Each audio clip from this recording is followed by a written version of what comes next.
Hello, hello! Perfidious Pete here, shaking the bitter, salty dust of one alien empire off my boots and wading into the glorious golden dust of another alien empire in endless space 2. Pete, is this the much-anticipated replacement for XCOM 2? Yes, it is, for at least the near future.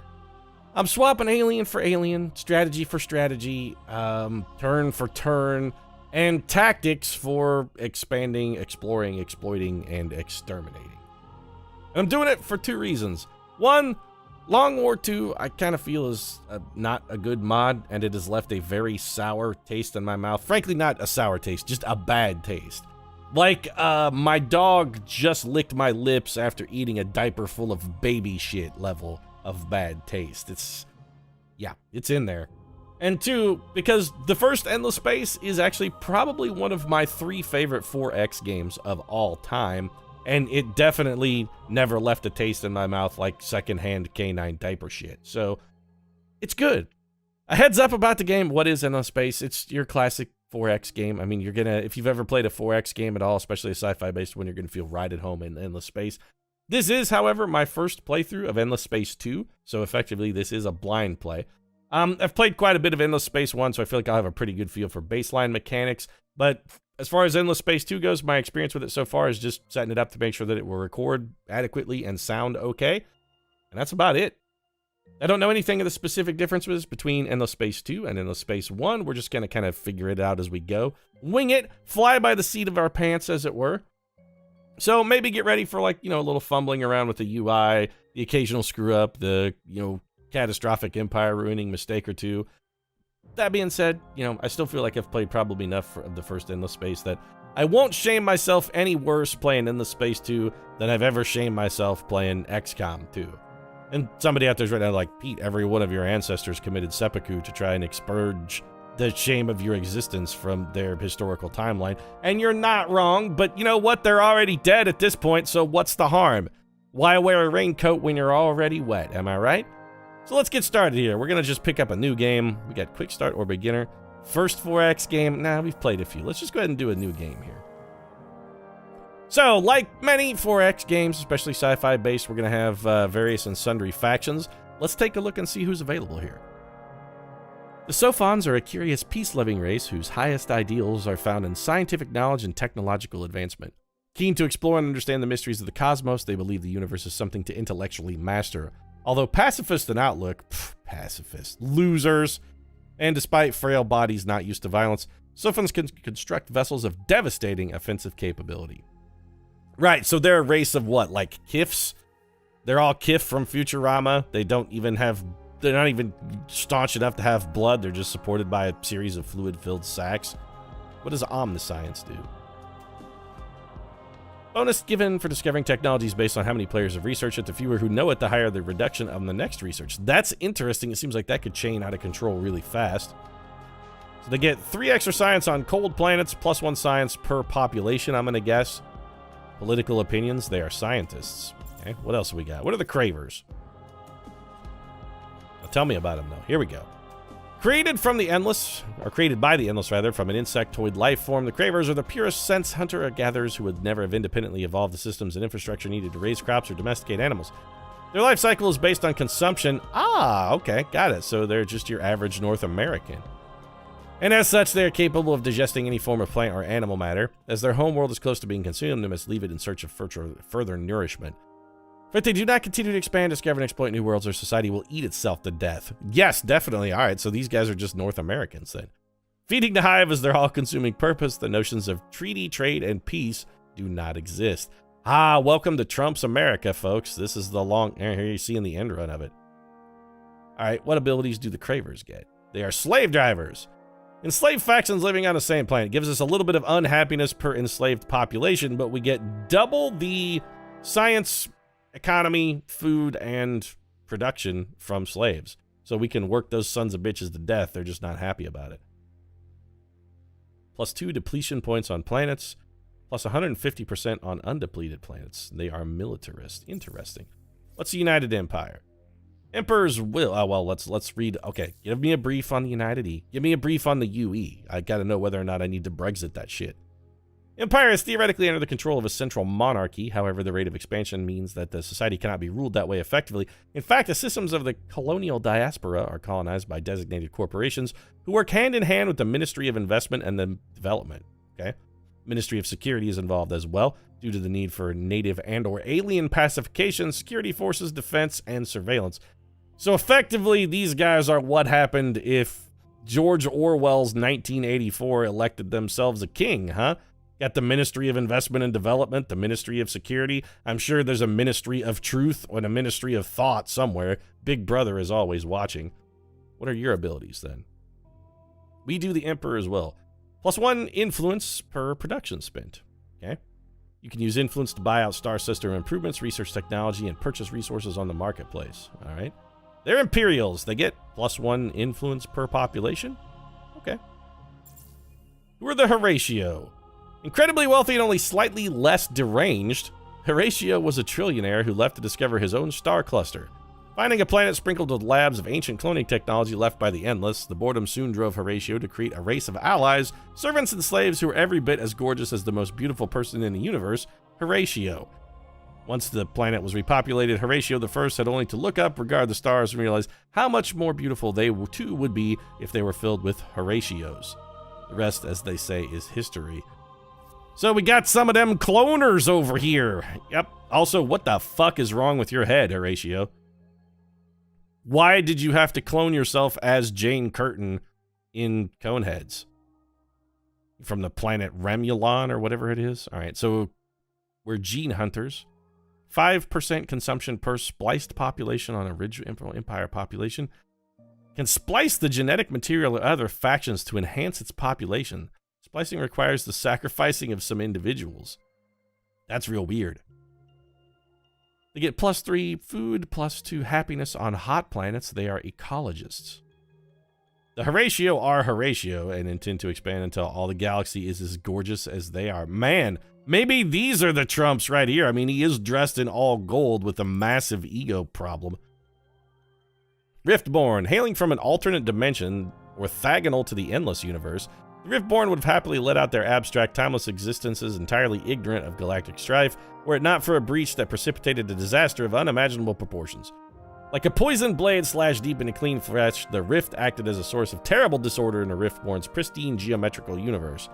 Desperate, unable to halt the disease's advance no matter what they tried, the Riftborn took the last available course of action that might lead to their survival.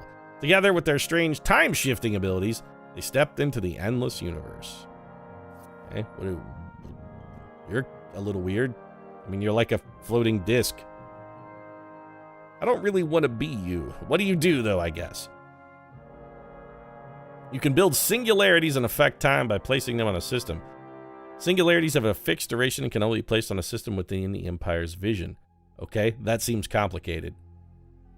They get +5 dust, +5 science, +5 production, which is pretty good. Population must be built in a construction crew. It does. Okay, so they have to build citizens. That's an interesting game mechanic, but the Riftborn really don't seem like a first run out of the box sort of thing. The Unfallen have only ever known their homeworld of Koyasil, not to be confused with their neighboring homeworld of Vagisil, home of the Vagina people. Preferring to peaceably study what is near rather than discover what is far. I mean, yeah, with planet Vagisil right next door, you can bet your ass they're not going to go very damn far. They were content with this slow development that they refer to as the Long Sleep, the period from their rise to sentience to the modern era.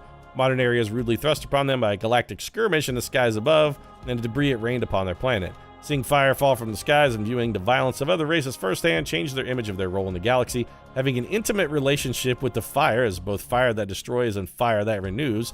Again, I'm thinking their intimate relationship has something to do with the next door neighboring planet. This is what happens if you got a Vagisil that grows up right next door, baby. You're gonna be in intimate relationships, burning with the fire that both destroys and renews. See, that's lust. That's a euphemism for lust. Lust is the fire that destroys and renews. View themselves as guardians of peace and harmony, and a galaxy seems to be badly in need of both. To be like, man, while y'all gotta be out here causing a ruckus with the spaceship battles and whatnot, come on over to planet Vagisil, kick on back, grab yourself some booty, have a good time. This guy has way too many eyes, but still blinks. That's real creepy. Celestial vines can use their ships to expand their tendrils to adjacent systems. When a system is anchored this way, they can colonize it or let it provide bonuses. Approval and population growth to friends. Weird. Unfallen. They get 5 extra food and 2 extra food. They are also pacifists. Alright, again, these guys seem interesting, but probably not like a first-run campaign. The Vodjani, victims of a classic cycle of over-industrialization. The Vodjani were saved by technology culled from the ruins of the virtual endless. These precursors quickly gained an aura of divinity in the eyes of the Vodjani and are now worshipped as gods. Clothed in their great black suits of borrowed technology, Vodjani leaders pilot their great arcs across the star lanes, seeking other peoples to convert, control, and consume. Ah, so it's that one girl from Mass Effect who had to live in this special room, and when you had to go in as Shepard to make sweet, sweet, sweet love to her, she had to be all bound up. Okay. Shipbound. Use whatever that's... Okay, use Ankh, a unique resource to generate population and create arcs. Arcs are used to colonize and develop systems and can be moved at any time. Weird. Vodjani. Okay, what do they start with? 4 dust, 4 science, 4 food, 4 production. They have a 50% population growth penalty, and they are religious. Yeah, again, probably they don't really seem like a starting race. The Lumeris are a society that evolves around trade, economic deals, economic growth, and doing business. Specifically, they like doing the business over on the unfallen planet of, you know, Vagisil 6.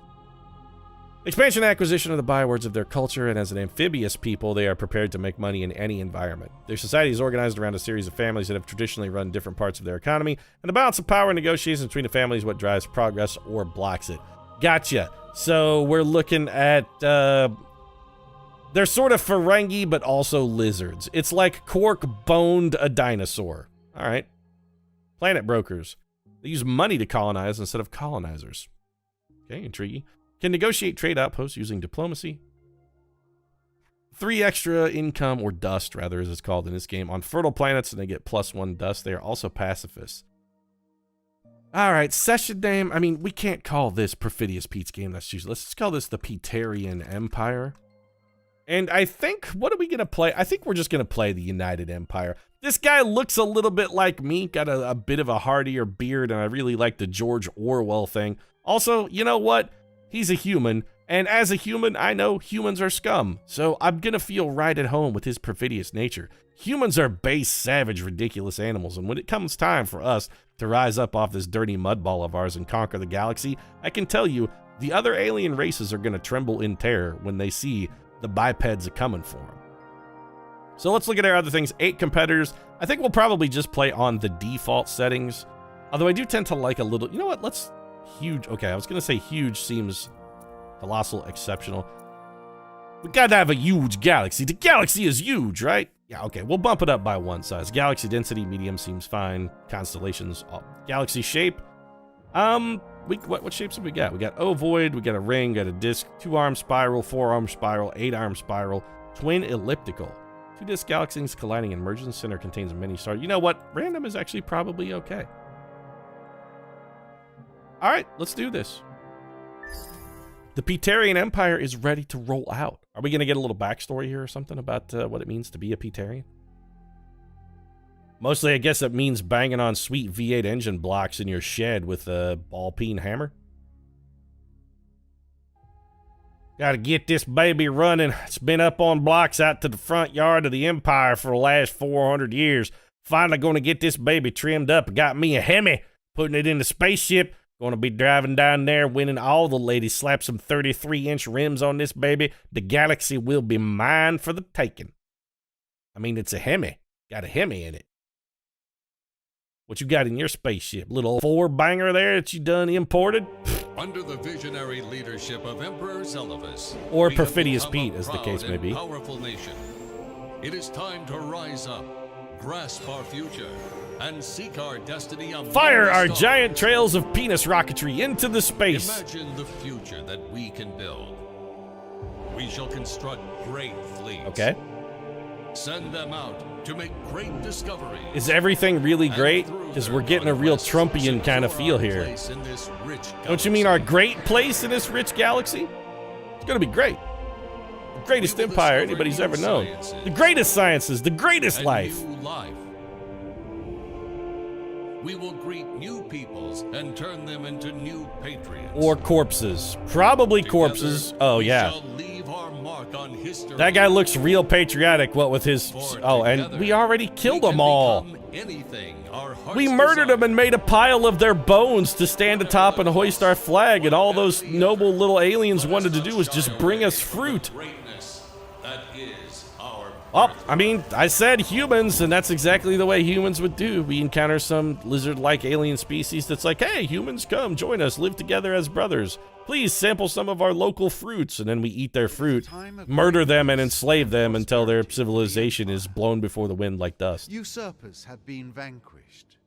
Disagreements resolved. Violently. Wars ended. Also violently. The Empire is truly united. Under your iron fist. Now is the time for your great nation to forge a path to the stars, to bring your great civilization to other worlds. Got it? To impress upon any other races you discover that your way is the best way.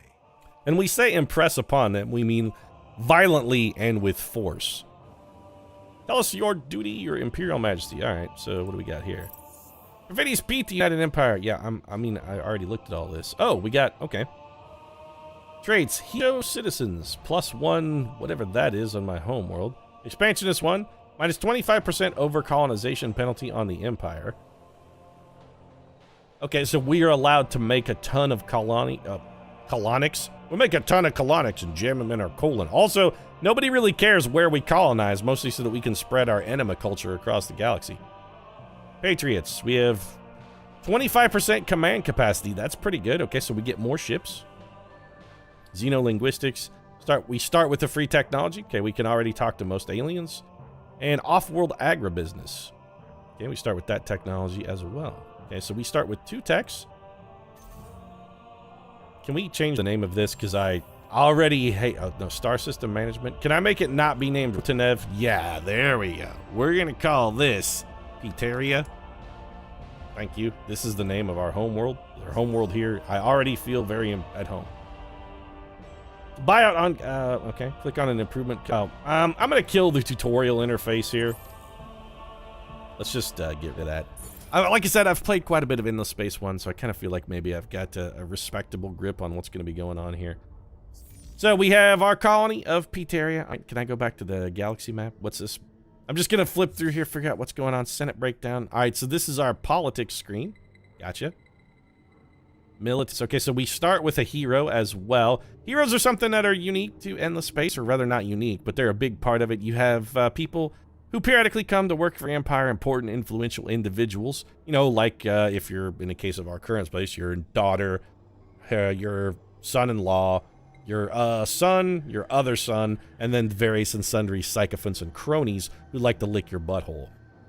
This guy, I'm going to guess, probably related to us by blood, and is probably the de facto head of our business empire, you know, while we're busy emperoring.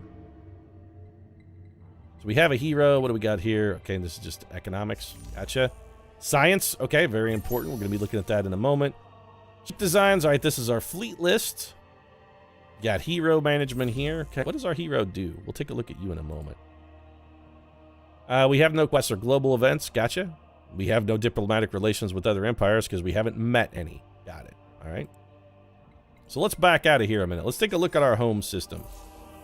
So, Pteria, what do you got here planet-wise? We have an inhospitable planet, an inhospitable planet, and an inhospitable planet. So we have a lava planet, which I'm assuming inhospitable means we cannot colonize. No, we cannot colonize this or this. Okay, we can colonize none of these planets. But our home planet is not terrible. It's going to start with, what do we got? 8 base population. Pretty good. We're making 24 food. We got 12 production, 18 dust. Our planet is temperate and fertile. We're whipping in 12 science and 2 influence per turn. So, what should we start on building? Let's take a look. Cerebral reality. This extension of VR entertainment technology permits many individuals to think rather than play together. This boost to science and productivity is worth surprising effect on an occasional bizarre dream excerpt from a user as dozed off. Alright, so this gives us 10 science and 10 dust. It costs 160 production, which is going to take us 5 turns. Or we could buy it for 16 influence. Intriguing. Drone networks. Operating independent of terrain, weather, and transportation infrastructure, squadrons of drones can deliver materials across the planet in a fraction of the time required by traditional methods, whether they are sowing seeds or supplying raw materials. We will have realized Jeff Bezos' dream. Okay, so our choices so far are build the HTC Vive or build Amazon drone. I'm tending to lean toward Amazon drone. What's Xeno industrial infrastructure? Okay, we get plus 10 production per fertile planet, which we do have one of. Plus 10 production per planet, plus 10 per temperate. But this is like a system improvement? Okay, this improvement is system-wide. Gotcha. So we get plus 10 production per temperate planet, plus 10 production per fertile planet, and just 10 production per planet, period. It takes 280 production to make this. We have temperate, temperate, temperate. Do we have any other fertile? We would get a really big production boost out of this bad boy. A ton. And it is a system-wide improvement, so if we had colonized any other planets in the system, it would also improve those later. Infinite supermarkets. Oh, no, wait, sorry, Amazon drones. Jeff Bezos has just shit all over his old dream and come up with a new dream. Now, it's the infinite supermarket. Vastly improved methods for selecting, growing, and harvesting foods. It's possible to deliver any known dish or ingredient anywhere with a colonized world. Local markets have essentially become infinitely large. This just makes people happy. That's its only effect. Okay, it is also a system-wide improvement, however. And then the other two things we can build are a patrol ship or a settler. So the Jeff Bezos drones we can build in 5 turns. Xeno industrial. I mean, this would get us a huge boost, though. This has the effect of also adding food, though, and food adds to growth early. I think we're going to go for... This just gives us science and money. All right, so let's go ahead and build a drone nexus. That's the first thing we're going to start. Let's zoom out. All right, so our colony is sorted. We've got Hisho. Oh, we have different types. Oh, we have, like, different ethnicities. Okay. Aggressive and martial, the Hisho are known for the willingness to defend their honor and their allies. Cool. Imperials, I mean, these are your baseline humans. Here we come. We're going to ravage the galaxy and probably you and possibly your mother. So just get ready to bend over and take it. What's our other alert here? This is probably... Oh, we have a hero. Okay. Dmitri Lenko has joined your empire. I am ready to go forth and subjugate the alien species at your command. I would have crushed them beneath the iron boot of Dmitri. I like you already, Lenko. All right, let's inspect you and see what you're capable of. So you're not assigned to anything. What skills do you have? I am servant of Labor Party, Pete. I can bring extra resource output to help you by crushing serfs beneath iron boots. I will put a boot on neck of local peoples, and they will work very hard, or else families will disappear and wind up in gulag.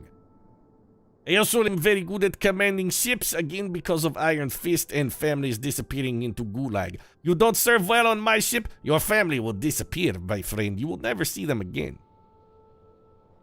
Commanding fleets and improving the chance of winning battles. Interesting. Okay, so he doesn't have any available skill points. Let's just close this. And I think probably for now, our best use for Dmitri, we could put him on our home. We could assign him to our home planet. We can, like, make him governor, right? Yep. This will give us bonus production. Let's go ahead and assign him and see what this does to our production output. Did we lower the amount of time it's going to take us to build the Amazon drones? We did. We get our Amazon drones 1 turn faster if Dmitri Lenko is out there putting his boot on the necks of the serf. So yeah, that seems like a respectable compromise. Let's do that. All right, what else we got? Hero recruited. Okay, we're done with that message, though. That's to move our ships. We should probably queue some research, though, too. So let's take a look at our research tree. We got military up top. We got what appears to be, what is this, economy and trade. All right. Science and exploration. Empire development. Pete's a big fan of the empire development. I find that in 4X games, the way I like to go early tends to be start industrializing like a lunatic so that when the end game comes, you can bury your enemies under an armada of ships, men, and personnel. It worked for the USA and WW2, damn it. It was good enough for the America. It was good enough for Dad. And it's damn sure good enough for the Petarian Empire. Let's take a look at some of the technologies we can actually research, though. So xenolinguistics we already have. And that gave us... Now, one of the things I'd like to point out, something I should mention that's different between Endless Space and most of your 4X games, the research tree in Endless Space is going to be different. And here's how it's different. So we can research plasma metallurgy. But when we do so, as we research that, we're actually going to get a choice of one of two abilities. We could either pick up interplanetary transport networks, which give us 3 extra production per planet with a strategic deposit, or 1 extra production per population on a planet. Or we could get Hyperium capture, which is a rare form of hydrogen with a heavier nucleus. Okay, so this lets us exploit a particular type of rare resource. And the thing is, we can't get both of these. It's one or the other. When you pick a technology, you have to choose which avenue you're going to take. Now, there are methods for getting other avenues. Specifically, one of the ways they do it is to trade them diplomatically with other societies and races. Endless Space is one of the few 4X games where I've ever found that diplomacy and negotiation really has much of an effect on gameplay. I know Stellaris has some of that going as well. You can like annex other civilizations and whatnot. Endless Space also has that mechanic, but the need to acquire, or rather the desire to acquire, some of these other technologies really, really, really will drive your interaction with alien species. So for instance, if we study xenobiology, we can either get big research bonuses as a system improvement, public-private partnerships, which seems pretty good actually, or we could learn to colonize tundra planets. We will not be able to do both. What are rare earth foams? What's that get us? We can get a debris analyzer. Okay, we get science per destroyed command point. I actually quite like that. That's pretty good. Or we could colonize Mediterranean. Really? We have to learn technology to colonize a Mediterranean planet? I mean, we had no technology at all, and the Mediterranean is one of the first places that humans actually colonized. I'm a little dubious of your team here. A little bit. Oh, do we get stuff when we learn... Oh, we also get some like fundamental technologies when we learn the first rank of something? Yeah, see, this unlocked drone networks, cerebral reality, and flexible bureaucracy. Sign peace treaties and change more resources and sign trade agreements. Okay, so the first layer of these has something to offer? Perhaps not. Okay, maybe it's... Ah, got it. Okay, so at different layers, we unlock different abilities. Like at level 2 of military, we get G-War camps. Those sound great, by the way. Yo, this is straight up G-War, dog. You ain't a G. You got no place in the conflict. Gonna hit you strict. Take my edict. Beat it. So what tech? Planetary landscaping. Intense cultivation sounds... Okay, a unique improvement for food. Plus 25 per system level. That's weird. Per system level. I don't quite understand that mechanic. Maybe it's something to do with how developed our overall system is. 3 food on the original Empire population. Can only be built once per Empire. Okay, intriguing. Probably we would not take that. Sustainable farms, meanwhile, just give us 10 food per planet, plus 5 per cold, plus 5 per hot. That's actually pretty good. That would result in really, really rapid growth. That seems like a pretty good technology. Infinite supermarkets we already have. Xenosynergy.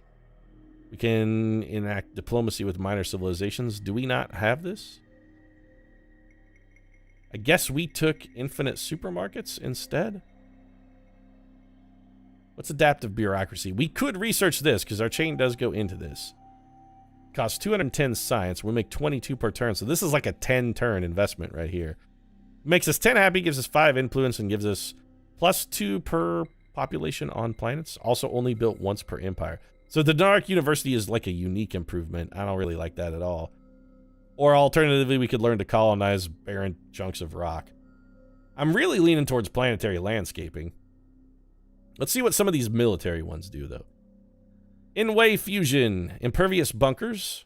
Okay, gives us plus 150 something capacity. Probably troop capacity on planets would be my guess.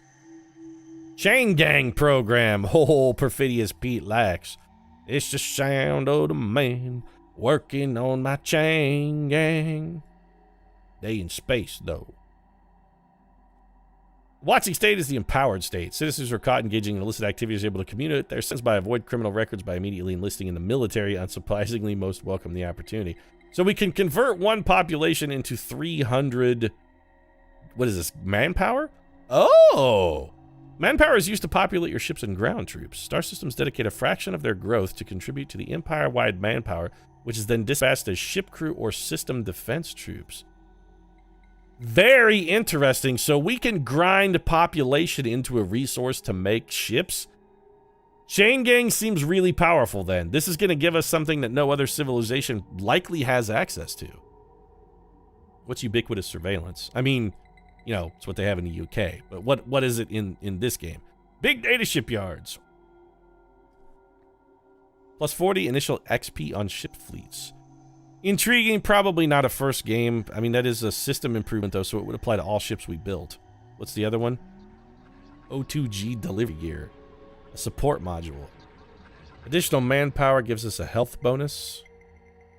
Oh, I guess this makes our... Okay, so this makes our troopers or ground personnel more resistant to combat damage. You know what? If we are eventually going to get the ability to grind population into soldiers for our ships and to build manpower, I think probably planetary landscaping is our best early investment, because that's going to allow us to just get more population faster. We should see what does this link to? This doesn't link to anything? Oh, okay. So some of these are prerequisites then, I guess. So we can research any technology in any level. Some of them, though, also have prerequisites, which is what the link indicates. Okay, interesting. All right, so let's just, yeah, you know what? I'm sold. We're going to do planetary landscaping. So we are researching that. That's going to take 6 turns. Take ourselves back to our planet screen. Couple other things we got to do here. So the system is working the best it can. We're working on the Jeff Bezos drones. We got our planetary landscaping going, which means we probably recruited a team of crack gardeners that we're not paying a livable wage. I mean, they're illegals, but I'm the emperor. Who's to say what's legal and illegal in this empire? If I want to pay somebody a substandard wage for their efforts, I will do so. So this is a settler ship. All right, we need to find another star system, then colonize, because I don't want to have an idle settler. We also have a patrol ship, which we can use to scout. Okay. Start expedition. Searches for curiosities in this system and gain potential rewards or information. Intriguing, but I feel like exploring is more important. Launch probes.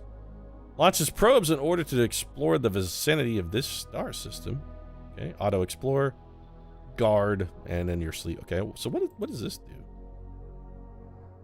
We've got some kind of like crosshair or okay. What if we can we use this to explore? Does this let us look at a system without going to it? It does. Okay, that's really cool. Actually, can we do it again? Can we launch another probe? How do we launch another probe? Can we? We can launch another probe.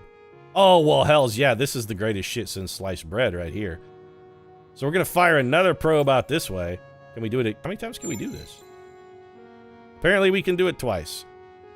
Cannot afford one probe. Launches probes in order to explore the vicinity of this star system. All right, is there a planet worth colonizing over here, though?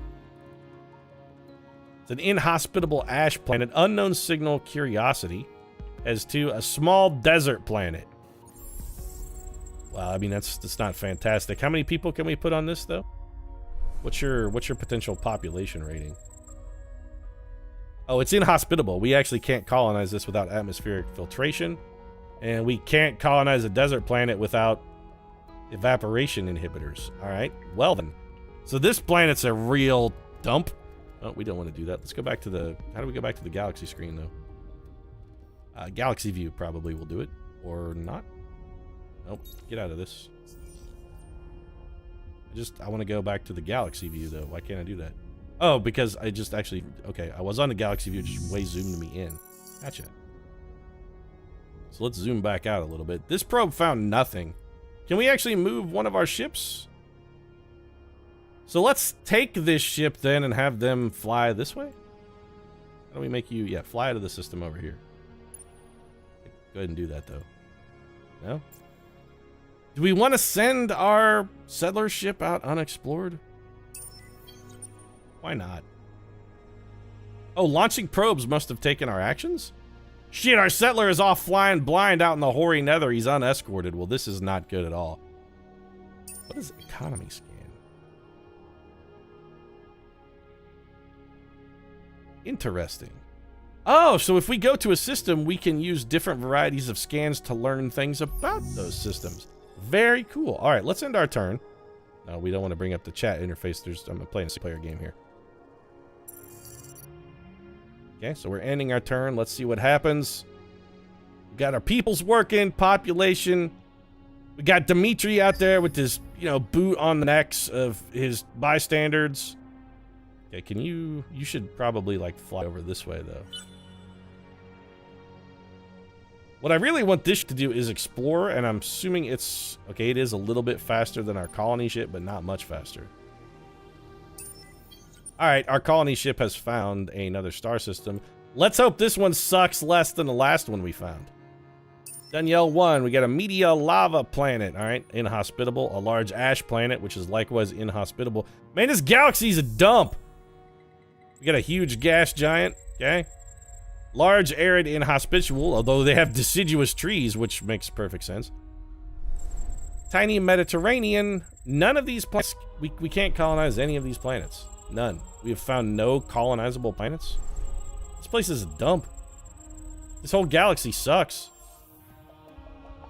So how do we know how far we can move? Do we, like, will we move to the end of what our movement is? I guess. All right, so let's actually take this ship and just put it on auto explore. And I guess for our drones to radio back. I keep hitting enter to end my turn, but apparently enter does not end your turn.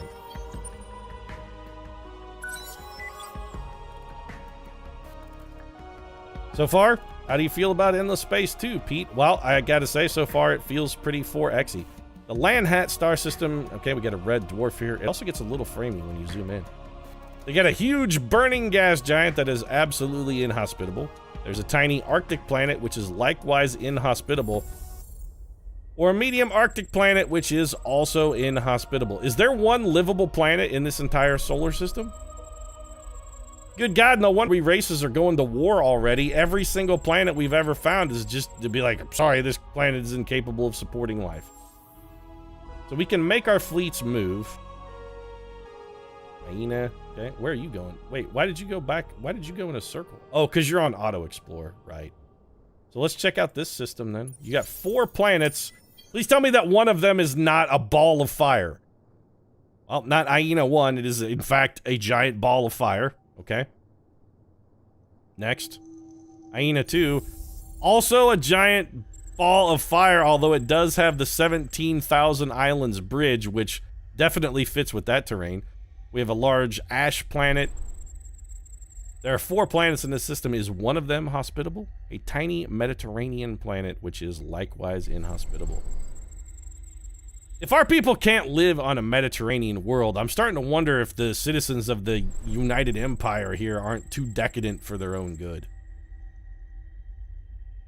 They're starting to feel a little bit pampered.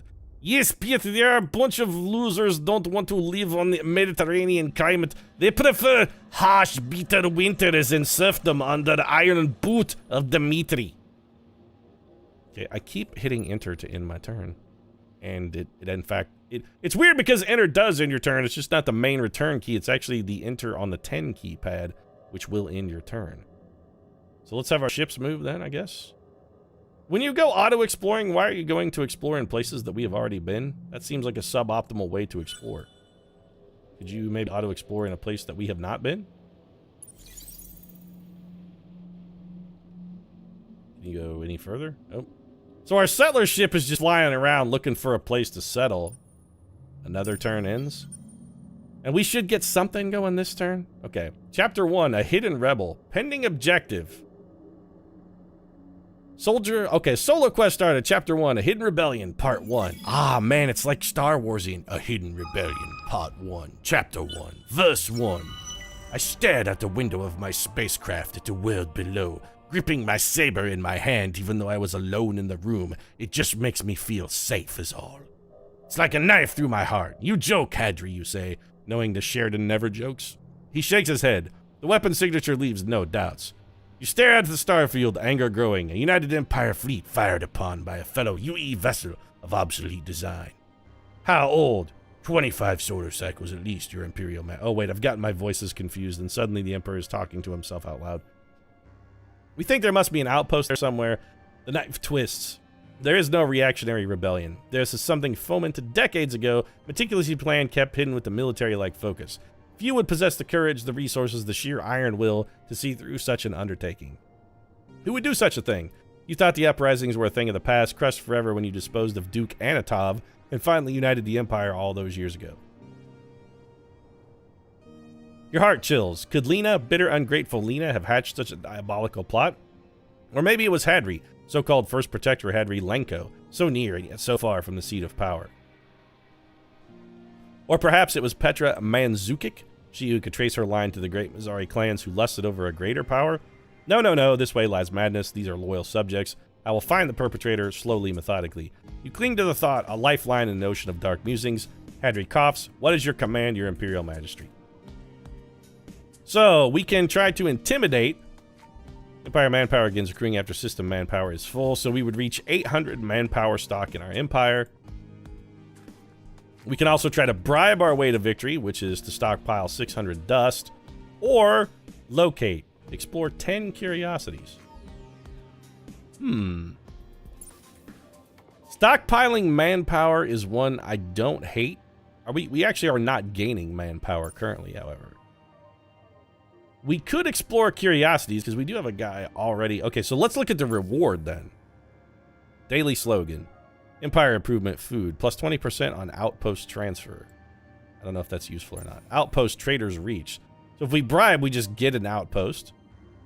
Or if we go with intimidate, we develop punisher drives. Building on rebel insights and engine power management algorithms, all fleets existing in future will enjoy increased weapons damage as additional energy is diverted to weapon system at the point. Oh... I mean, we got to go for the Punisher drives then. Hell yeah. So, we've made our choice. Reach 800 manpower stock in my empire. Okay, good. That's our mission. And did we not research the technology? Oh, we still have 2 turns for this. Well, let's have the ships move. Couple more turns here. I think we'll play through, and then we're going to have to wrap this episode up. It's getting a little bit long here. I know we did a lot of stuff that was not necessarily gameplay oriented, but okay, we got the Vega. Is there one planet in this entire galaxy that we can colonize? Another lava planet. Good God, humans are so... We're supposed to be adaptable. We're supposed to be flexible. We can live in any environment. And apparently in this game, we can't live fucking anywhere.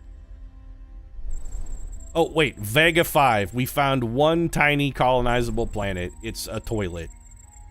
So what's your maximum population here? Vega 5, you are tiny. So what is... Okay, hold on. Can we see this? Can we, like, look at this planet without actually colonizing it? I don't want to colonize it yet. Planetary food... Yes, I mean... Okay, tiny. Here we go. Maximum population of 6.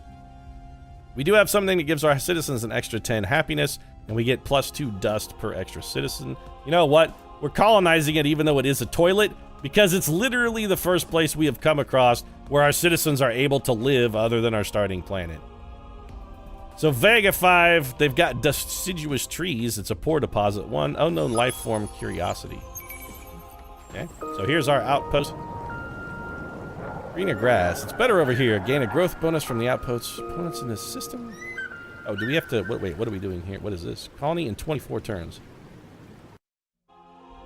Oh, we can boost things. So we can spend 50 manpower, absorb 10 food of each turn from opponents' outposts. Gain a growth bonus from the outpost of your opponents in this system. Okay, so we don't want to do that, because basically what we're doing is stealing food from other outposts. Nobody else has any. We could spend 150 dust, which gives us plus 100 food on the system. Boost the outpost growth based on its dust value, which in this case is going to be pretty good because this planet produces dust. Or... for 75 influence, which is something we are accruing relatively rapidly. Marketing the possibility to start over space resource healthy subsidies, you can double the migration rate from the planet that... So this would make us colonize this twice as fast. I'm not really in the market, I think, at this point for enhancing colonization yet. This planet is a toilet, let's not forget. It also has a native life form. Surveyors identified living organic matter where not previously recorded. Okay, interesting. So we'll have to dig into some of these anomalies, but I think we're going to have to do that next episode. Also, can we rename this planet? Because I really don't want this to be Vega 5. Okay, so that's the name of the system. Can I rename it, though, to not be Vega? Like, I want to name this literally anything else.